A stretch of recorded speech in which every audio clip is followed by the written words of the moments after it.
坦白咁講啊，其實我係揸住澳門身份證嘅，而喺好多人嘅眼中，澳門真係非常之細，但係佢又大到可以裝落10幾20間賭場，仲要間接咁潛移默化，以為所有澳門人個個賭錢都好犀利咁。其實唔係㗎，唔係賭場多啲人就識得賭錢嘅。喂，香港夠咁多間大學啦，又唔見啲人有文化。坦白咁講啊，其實澳門人自己係唔點賭錢㗎，我哋淨係服務啲嚟賭錢嘅人啫。確切啲嚟講，我哋係服務啲有錢嚟賭嘅人。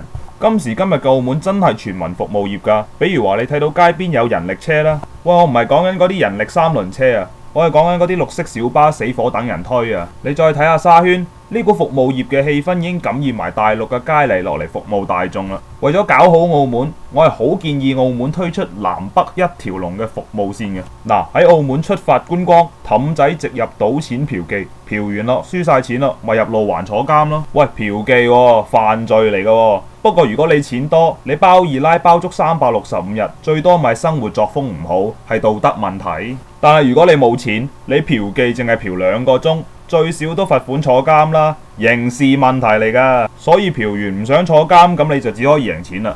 其實除咗賭錢之外，澳門真係有旅遊業㗎。如果你想觀光，你不妨就去下亞美打利比盧大馬路或者肥利那亞美打大馬路咁啦。你唔知邊度啊？唔緊要，其實我都唔知嘅。咩話？你話我係澳門人都唔知？哦，呢啲係澳門風情嚟嘅啫，就好似我問你彭定康嘅英文名叫做乜一樣嘅啫嘛。我哋都一樣冇人記得佢哋嘅真名叫乜㗎。再講下澳門其實都有好多美食㗎，例如葡撻啊、葡國雞啊、馬介休、牛肉乾、蛋卷，死啦！呢啲嘢香港都有得賣啊，點做啊？而有好多香港人都好中意問澳門人咁樣嘅問題㗎喎。喂，你識唔識葡文㗎？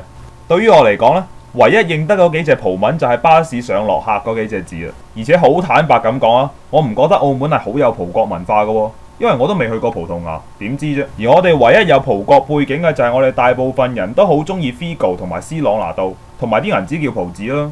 其實我哋大部分澳門人都係一樣學英文、睇 TVB、講廣東話。喂，我哋都有懶音㗎。有香港人聽到呢度就會問啦：喂，乜你哋都睇到 TVB 㗎？如果你咁問，就好似我問緊你沙田係咪有牛一樣啫。頂，唔睇 TVB 唔通要我睇澳廣視中文台啊？佢哋淨係播佛偈㗎咋，仲係黃金時段啊！香港人成日話香港係文化沙漠，如果係咁嘅話，澳門真係文化殯儀館啦。比如話你要睇棟篤笑啊，你都有黃子華啊、林海峰啊、森美啊、詹瑞文啊、張達明等等啦。連喺網絡上面啊都有明仔啊、Leo 哥等等啦。反觀下澳門啦，如果喺網絡上面要揾一個扮搞笑嘅人，就淨係得我呢件蛋散，死唔死啊？而澳門喺娛樂圈裏邊唯一攞得出嚟見人嘅呢，就係喺香港發展嘅小肥啦。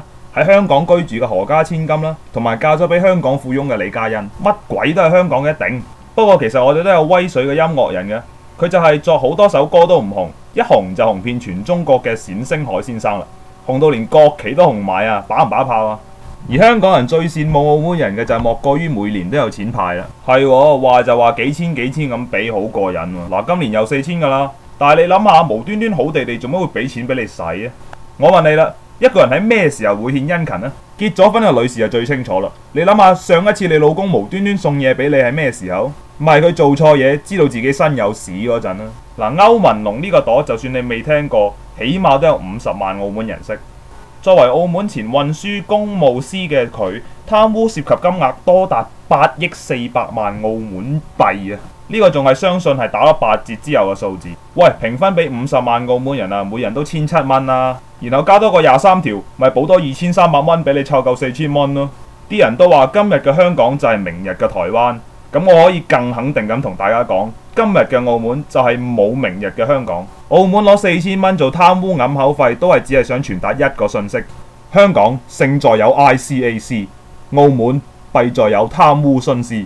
嗱，百賴集集出金句，攞起支筆抄低佢啦。如果大家有好嘅 idea，不妨喺樓下 comment 寫低啊，我真係諗唔到其他 topic 啦。